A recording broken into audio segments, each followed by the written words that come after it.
29 বছর ধরে বুকে লুকানো বাবরির গোপন ইট অবশেষে দান করলেন প্রাক্তন র্যাফ জওয়ান। ডোমকলে তুফান তুলছে এই খবর। 1992 সালে 6 ডিসেম্বর দেশের ইতিহাসে কালো অধ্যায়। অযোধ্যার বাতাস তখন উত্তপ্ত, ধোঁয়া, চিৎকার, বিশৃঙ্খলা, চারিদিক জুড়ে এক অস্থির সময়। সেই মুহূর্তে ডিউটিতে ছিলেন ডোমকলের এক তরুণ সিআরপিএফ জওয়ান মোহাম্মদ আলাউদ্দিন খান। র্যাফের কঠোর দায়িত্ব পালন করতে করতে তিনি সামনে দেখেছিলেন ইতিহাসের ভেঙে পড়া প্রতিটি টুকরো। সেদিনের অস্থিরতার মাঝে তার হাতে উঠে আসে এক বিশেষ ইট, বাবরি মসজিদের ভাঙা চিহ্ন থেকে উঠে আসা একটি ভগ্নপ্রায় অংশ, যে ইট পরে হয়ে ওঠে তার জীবনের সবচেয়ে বড় স্মৃতি। এবং আজ মুর্শিদাবাদের নতুন ইতিহাসের সূত্র। 29 বছর ধরে সযত্নে রাখা সেই ইট অবশেষে দান। ডোমকলের পাড়ারি গ্রামের মসজিদে এত বছর ধরে রাখা ছিল ইটটি। আলাউদ্দিন খানের কথায়, এটা শুধু ইট নয়, এটা ইতিহাসের নীরব সাক্ষী, আমার কর্তব্যকালের স্মৃতি। কিন্তু আমি চাই এই ইট এমন জায়গায় থাকুক যেখানে মানুষের গুরুত্ব বুঝবে। তাই তিনি সিদ্ধান্ত নিলেন ইটটি তিনি দান করবেন হুমায়ুন কবির নির্মিত বাবরি মসজিদে।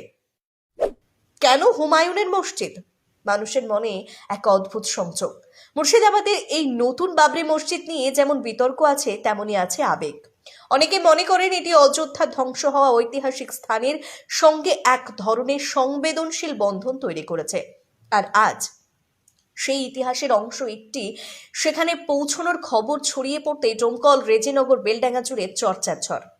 একটি দান করার সময় তিনি বলেন, 29 বছর ধরে নিজের কাছে রেখেছে, কিন্তু ইতিহাস লুকিয়ে রাখলে ইতিহাস হারিয়ে যায়। এটি সম্প্রতি ও সহিষ্ণুতার বার্তা দিক, এটাই আমার আশা। ডোমকল, মুর্শিদাবাদে তুমুল চর্চা, একটি ইট নিয়ে উন্মাদনা।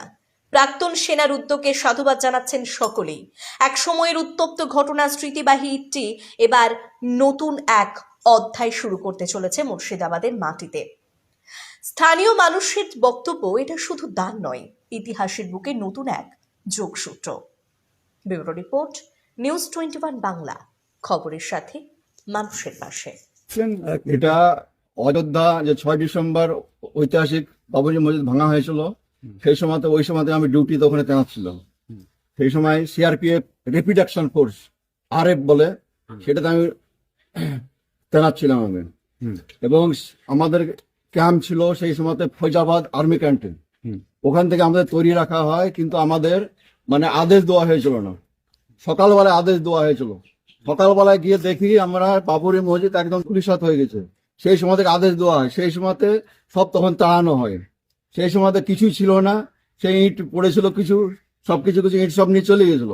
আমাদের কমান্ড্যান্ট জেডব খান ছিল, সেও 8-10টা ইট নিয়ে গেল।